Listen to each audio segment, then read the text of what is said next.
This is the Ion Air Pro 2. I had been looking for a sports camera for a while, but I could never get past the prices of the Hero cameras. One day I found this at less than half the price of the Heroes, so after some research I bought it and I couldn't be happier. It has an aluminum body and it's waterproof. There's a power button that you would use to take stills, and there's a slider to activate video recording. It has a standard camera thread mount.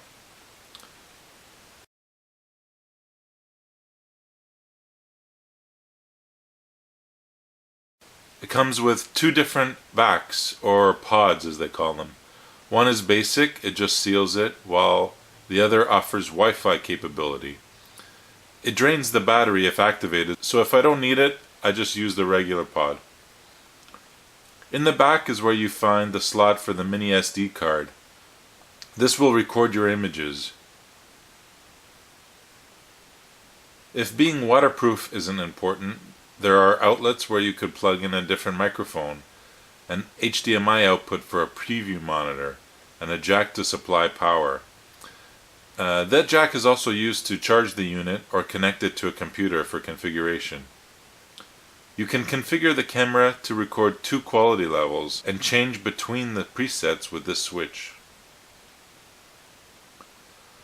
One thing that is annoying is that the file numbering system resets to 0 each time, so depending on how you organize your files, it may become problematic. The camera performance is amazing. As long as there is enough light and the lens is generally in the correct direction, you will capture the event. You don't have to worry about focusing, as everything is in focus and the angle is wide enough to capture all the action. This is the mount that comes with the camera. It is designed to strap around your head and sit on top. That's not too stable, especially if you're doing something where you'll be knocked around. So I got some waist elastics from the sewing store. One loop goes around your arm and the other goes over your other arm, so it goes across your chest and the camera sits on top your shoulder.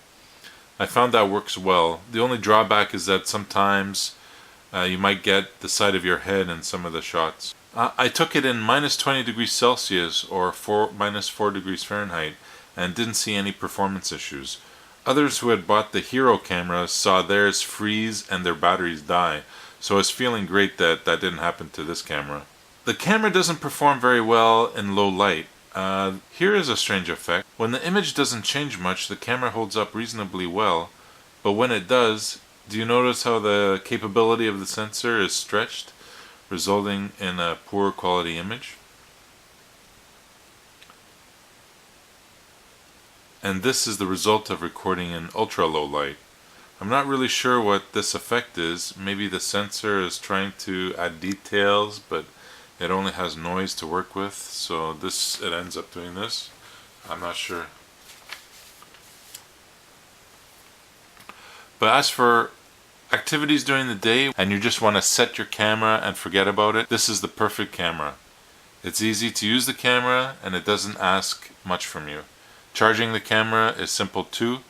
Once you plug in the power, if the red light is on, it's charging. And if it's off, it's done, or it doesn't need any more charging. If you're looking for a great performing sports camera, look no further than the Ion Air Pro 2.